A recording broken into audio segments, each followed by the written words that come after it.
আচ্ছা, আমি প্রথমেই একটা মশলা বানিয়ে নেব।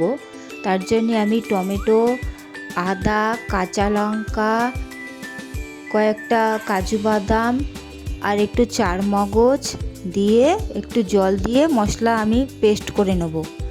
আচ্ছা, এবার যখন পেস্ট হয়ে যাবে ওর মধ্যে আমি হলুদ গুঁড়ো, কাশ্মীরি লঙ্কার গুঁড়ো, অল্প ধনের গুঁড়ো এবং অল্প জিরের গুঁড়ো দিয়ে আরেকবার আমি ওটা মিক্সারে পেস্ট করে নেব।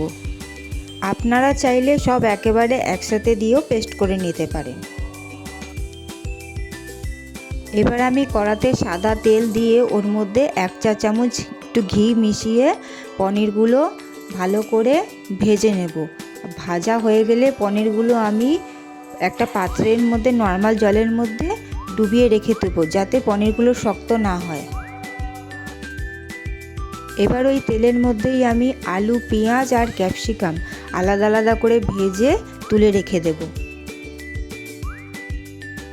এবার কড়াতে আমি সাদা তেল দিয়ে তেজপাতা আর গোটা গরম মশলা দিয়ে ওই বানিয়ে রাখা মশলাটা, যেটা পেস্ট করে রেখেছিলাম, সেইটা আমি তেলের মধ্যে দিয়ে দেব। মশলাটা আমি ততক্ষণ কষিয়ে নেব যতক্ষণ না মশলাটা থেকে তেল ভালো করে ছেড়ে দিচ্ছে। দেখুন, তেল পুরো একদম ছেড়ে দিয়েছে। এখন আমি ভেজে রাখা আলু আর পেঁয়াজটা ওই মশলার মধ্যে দিয়ে ভালো করে 5 থেকে 10 মিনিট আমি ভালো করে কষিয়ে নেব। এবার এতে পরিমাণ মতন নুন অ্যাড করে দেব।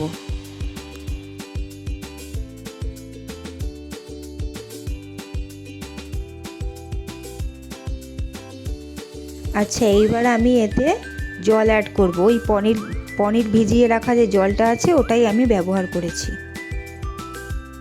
এইবার আমি ঢাকা দিয়ে আলুটা ভালো করে সেদ্ধ করে নেব।